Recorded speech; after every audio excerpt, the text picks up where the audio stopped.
Assalamualaikum warahmatullahi wabarakatuh. Selamat pagi.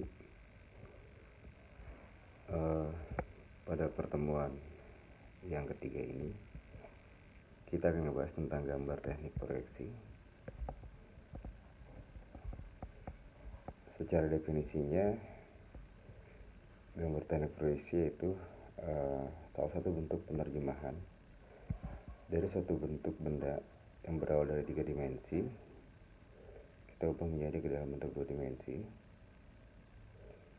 Sama-sama kita ketahui bahwa 2 dimensi ini pada umumnya memiliki 2 komponen, yaitu hanya memiliki panjang atau lebar saja. Jadi persoalannya adalah ketika kita ingin menggambar bentuk 3 dimensi menjadi 2 dimensi, bila hanya mengandalkan 2 komponen yaitu panjang dan lebar, maka secara keseluruhan benda 3 dimensi itu tidak dapat kita lihat secara keseluruhan. Oleh karena itu, dalam menggambar 2 dimensi ini, kita membutuhkan suatu sudut pandang yang lebih dari satu.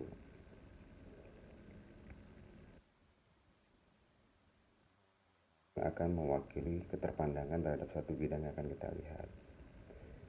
Bila masing-masing sudut pandang itu kita kumpulkan menjadi satu kesatuan, maka gambar 2 dimensi tersebut dapat mewakili benda yang memiliki ukuran 3 dimensi secara keseluruhan.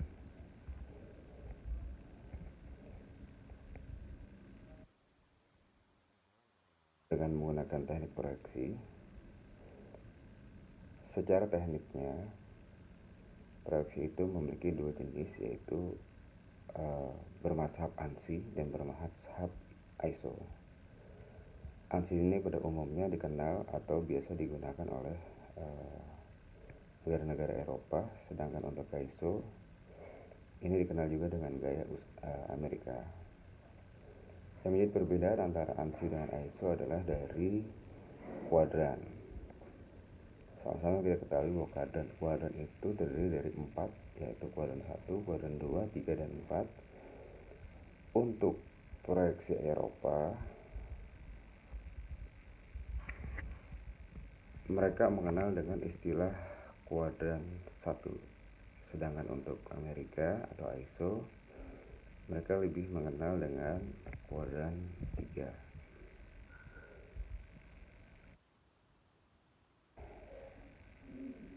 Gambar sebelah kiri itu merupakan gambar 3 dimensi. Seperti yang tadi di awal, secara definisinya gambar proyeksi adalah menggambar kembali gambar 3 dimensi itu menjadi bentuk 2 dimensi, di mana 2 dimensi itu hanya memiliki 2 komponen, yaitu panjang dan lebar. Bila kita melihat gambar yang sebelah kiri, itu adalah gambar 3 dimensi. Bila saya melihat dari sudut pandang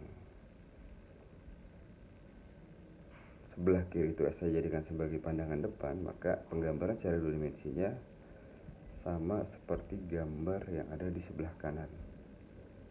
Yang jadi persoalannya, ketika saya mendapatkan gambar 2 dimensi hanya mengandalkan gambar yang sebelah kanan, secara aturan itu benar, karena itu mewakili sudut pandang depan yang hanya memiliki 2 dimensi. Yang jadi persoalannya, apakah dengan kita mengandalkan gambar sebelah kanan, itu sudah bisa kita pastikan bahwa gambar itu berbentuk kotak dan tengahnya suatu bidang bolong.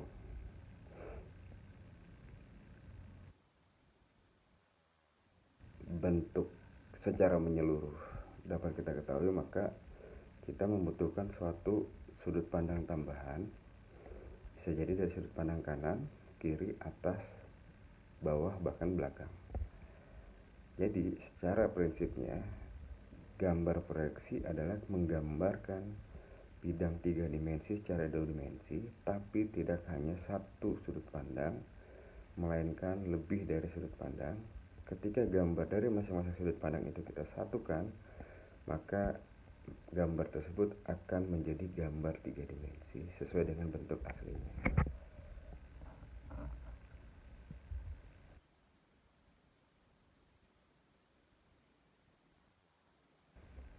Perhatikan gambar yang sebelah kiri atas. Ada gambar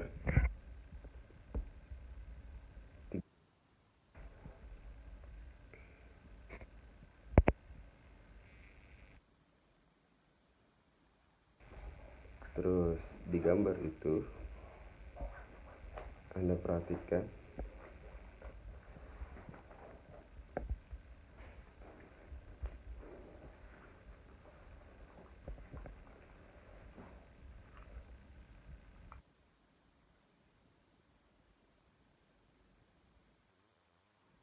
gambar tiga dimensi yang ingin saya gambarkan secara proyeksi atau dua dimensi.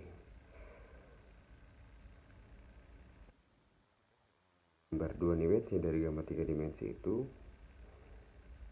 saya menganggap bahwa bagian ini merupakan bagian atas ketika saya ingin menggambar dua dimensi dari tiga dimensi ini. Sekali lagi saya ulangi bahwa gambar proyeksi itu, supaya dia bisa mewakili gambar tiga dimensi, maka sudut pandang penggambaran dua dimensinya harus lebih dari satu sudut pandang. Ini adalah objek. Nah, objek ini ingin saya gambarkan secara proyeksi, di mana saya harus menggambarkan dua dimensi dari masing-masing benda ini dengan tiga sudut pandang yang berbeda. Ini kita coba lihat, ini adalah gambar proyeksi dari sudut pandang atas. Apa yang harus Anda perhatikan? Ini adalah bidang yang terlihat ketika saya melihat dari sudut pandang atas. Ini adalah bidang bagian atas juga, dan ini adalah bidang yang saya lihat ketika kita melihat dari sudut pandang atas. Dalam hal ini kita cukup menggambarkan sudut pandang atas bidang-bidang apa saja yang terlihat nyata oleh mata. Meskipun nanti ada bidang-bidang tertentu yang tidak nyata oleh mata, dalam penggambarannya kita tetap harus menggambarkan dengan bantuan jenis garis putus-putus, di mana garis putus-putus itu menceritakan tentang menggambarkan satu bidang yang tidak terlihat langsung oleh mata. Gambar ini merupakan gambar dari hasil ketika saya melihat sudut pandang atas dari objek benda tiga dimensi ini.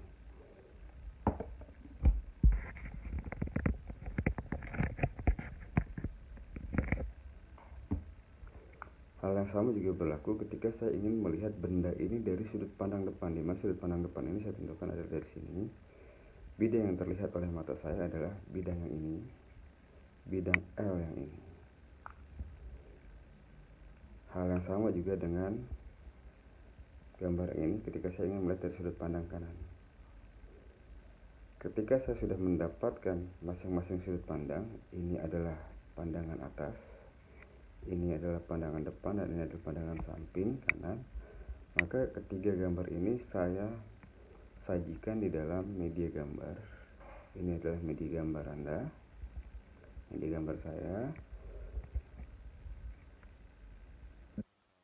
Yang paling depan, karena saya pakai gambar sisi kanan, maka ini adalah gambar sisi kanan dan ini adalah gambar sisi atas.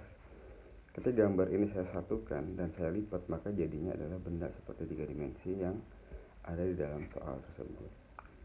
Nah, ini merupakan salah satu bentuk penggunaan proyeksi di dalam gambar.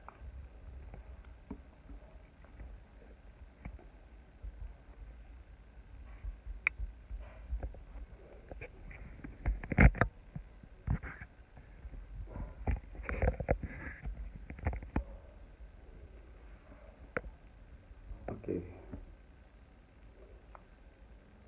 Pasti banyak yang bertanya, kenapa sih udah gambar tiga dimensi diubah menjadi dua dimensi, kok lebih dari sudut pandang, lebih dari satu sudut pandang?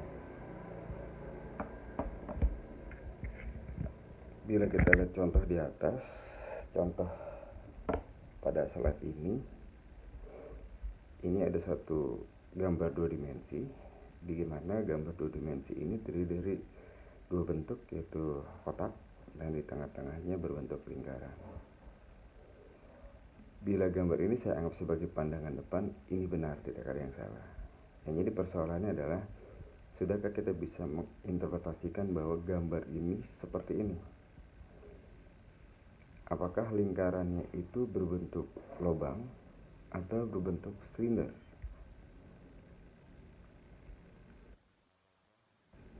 Bidang yang kotak itu posisinya lebih tinggi atau lebih rendah dari bidang berbentuk lingkaran? Itulah yang menyebabkan kenapa kita membutuhkan lebih dari satu sudut pandang. Kalau kita hanya mengandalkan satu sudut pandang, ketika kita ingin menginterpretasikannya, jangan-jangan nanti kita salah tafsir dalam menginterpretasikannya. Oleh sebab itu, maka di dalam gambar proyeksi ini sangat wajib bagi kita untuk menggunakan lebih dari sudut pandang. Nah, bila kita hanya mengandalkan satu sudut pandang, multitafsir itu yang ada di dalam otak kita banyak jenisnya. Bisa seperti gambar yang ini, seperti ini, seperti ini. Nah, sebagai tidak bisa menerka-nerka seperti apa bentuknya, maka sudut pandang yang lain harus kita buat. Oke. Bila Anda perhatiin, ini adalah gambar yang tadi kita buat.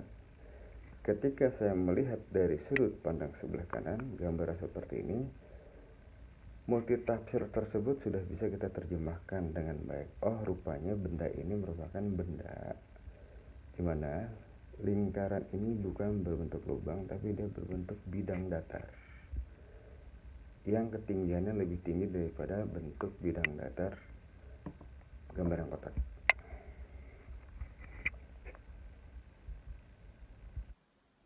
Oke, untuk bisa Anda belajar lebih memahaminya lagi, coba Anda perhatikan ini gambar seperti ini 3 dimensinya. Kalau dari sini saya melihat ini adalah sudut pandang depan dan dari sini adalah sudut pandang samping, maka sudut pandang depan ini berbentuk positif dan sudut pandang samping ini adalah bidang ini, dan bidang ini. Seperti ini gambarnya. Kalau kita hanya mengandalkan ini saja, kita tidak paham ini benda apa, apakah dia tidak memiliki ketebalan atau tidak. Tapi ketika kita sudah melihat dari sudut pandang kanan, sudut pandang yang lain, oh rupanya benda ini tampangnya seperti ini dan dia memiliki panjang. Nah, bentuk panjang ini bisa terwakili dengan gambar yang ada di sini. Hal yang sama juga berlaku untuk gambar yang lainnya. Ini adalah proyeksi Amerika dan proyeksi Eropa. Proyeksi Eropa itu adalah proyeksi kuadran 1. Oke, coba kita perhatiin apa itu bentuk kuadran. Nah, ini adalah bentuk kuadran. Area ini adalah kuadran 1, di belakangnya ada kuadran 2, di belakang ini adalah kuadran 3, dan di sini adalah kuadran 4. Saya taruh di kuadran 1. Ketika saya menggambarkan bidang ini, di depan ini tidak ada media gambar. Jadi yang kotak-kotak ini adalah media gambar, tempat saya untuk menggambarkan hasil proyeksi yang saya lihat. Di kuadran 1, media gambar saya adalah di depan ini dan di samping sebelah kiri. Bila saya naruh objek suatu produk, suatu gambar di tengah-tengah, maka ketika saya ingin menggambarkan posisi depan, media gambar saya adalah di belakang ini. Seperti ini gambar terjadinya. Tapi ketika saya melihat dari sudut pandang kanan, karena sudut pandang kanan ini tidak memiliki media untuk saya menggambarkan dan medianya ada di sudut pandang sebelah kiri, maka ketika saya menggambarkan sudut pandang kanan dan media saya di sebelah kiri, penggambarannya saya melihat kanan, di gambarnya atau diletakkannya di sebelah kiri. Kenapa hal itu terjadi? Karena media gambar itu hanya tersedia di sebelah kiri. Nah, ini adalah proyeksi kuadran 1. Dia hanya memiliki bidang untuk menggambar di depan dan samping sebelah kiri. Saya melihat sebelah kanan, saya nggak bisa menggambarkan di sebelah kanan sini karena media ini nggak ada. Tapi sebelah kanan bisa saya gambarkan dengan bantuan saya menggunakan media gambar yang ada di sebelah kiri. Kiranya dapat dipahami dengan baik. Nah, ini adalah contoh penggunaan gambar 3 dimensi. Ingat, area 1 ini dan area ini adalah bidang gambar yang dimiliki oleh kuadran 1. Ketika saya naruh objek seperti ini dan saya ingin menggambarkan posisi sebelah kanan, ketika saya melihat sebelah kanan dari sini, maka bidang yang saya lihat adalah ini. Karena kuadran 1 tidak memiliki penggambaran proyeksi sebelah kanan, maka ketika saya naruh gambar sebelah kanan, yang saya lihat di sebelah kiri. Ini adalah gambar proyeksi ketika saya melihat benda ini dari sudut pandang kanan dan digambarkannya di sebelah kiri. Kenapa? Karena media gambarnya hanya terdapat di sebelah kiri. Ketika saya melihat gambar depan, saya tidak bisa menggambarkan di depan ini, melainkan saya menggambarkannya di belakang. Ini adalah media gambar saya.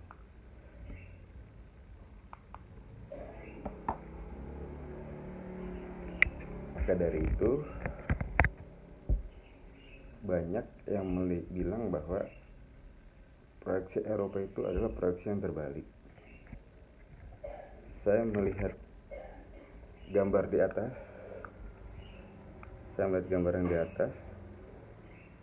karena di kuadran 1 hanya ada bidang yang di bawah ini sebagai bahan proyeksi saya, maka saya melihat sudut pandang atas, saya menggambarkannya di sebelah bawah. Ketika saya melihat sudut pandang sebelah kanan, maka penggambarannya sebelah kiri. Ketika saya melihat sudut pandang itu dengan sebelah kiri, maka penggambarannya sebelah kanan. Itulah yang menyebabkan kenapa proyeksi Eropa terkesan seperti terbalik, karena dia menggunakan kuadran 1, di mana hanya memiliki bidang di depannya, di belakangnya, di sebelah kiri dan di bawahnya. Untuk bidang atas, sebelah kanan, depan itu dia kosong. Nah, ini kalau saya bentangkan gambar tadi, maka hasilnya seperti ini. Kalau 2 dimensi itu saya jadikan satu kesatuan, maka terbentuklah benda 3 dimensi yang menjadi soal kita dalam menggambarkan. Nah, proyeksi Amerika itu merupakan proyeksi yang berada di kuadran 3. Oke, coba kita lihat kuadran 3. Di kuadran 3, dia hanya memiliki bidang untuk menggambar di bagian atas, bidang gambar untuk di bagian sebelah kanan, dan bidang gambar di bagian belakang.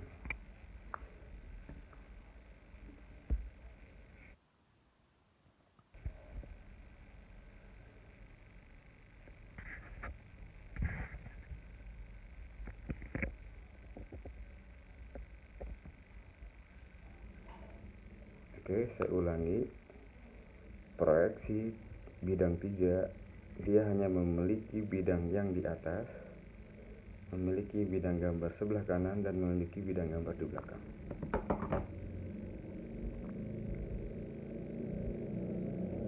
Oke.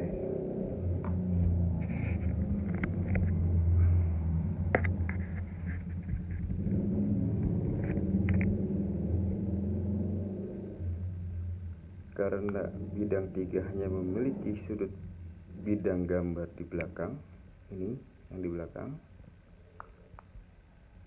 yang di sebelah kanan, dan yang di atas,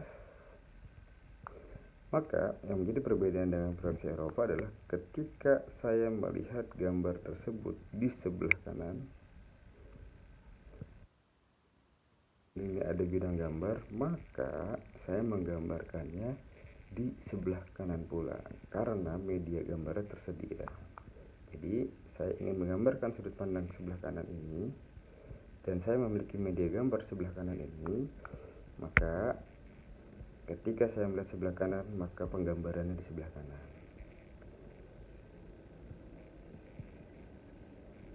Ketika saya ingin menggambar bagian atas dan media gambar yang tersedia adalah di bagian atas, maka letak gambar tersebut di atas.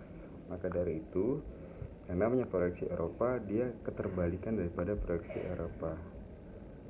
Saya melihat sebelah kanan, maka kita menggambarkan di sebelah kanan. Ketika saya melihat di atas, maka saya menaruh gambar itu di atas. Dan ketika saya menggambar sebelah kiri, sebelah kanan, dan yang lainnya, maka penggambaran disesuaikan dengan letak posisinya. Nah, bila gambar itu saya jadi satu kesatuan, maka bentuknya seperti ini. Itu. Oke, mungkin hanya itu yang bisa saya sampaikan pada perkuliahan singkat ini. Untuk lebih detailnya nanti bisa kita berdiskusi melalui komen di WhatsApp. Tetap ya, meskipun ini kuliah online, tugas tetap saya berikan. Untuk tugasnya, gambarnya nanti akan saya sampaikan selanjutnya. Di slide ini sudah ada gambar, tapi tugas gambar ini sudah saya berikan kepada kelas yang lainnya. Dalam hal ini adalah kelas reguler khusus. Jadi untuk tugas tetap saya berikan, hanya saya belum menentukan gambar apa yang saya akan berikan ke Anda. Slide ini menggambarkan ini adalah tugas untuk anak kelas karyawan. Nah, untuk anak reguler saya akan tentukan kembali jenis objek yang akan Anda jadikan sebagai tugas. Oke, terima kasih. Kalau ada pertanyaan silakan telepon atau komen di WA. Kurang lebihnya saya mohon maaf. Assalamualaikum warahmatullahi wabarakatuh.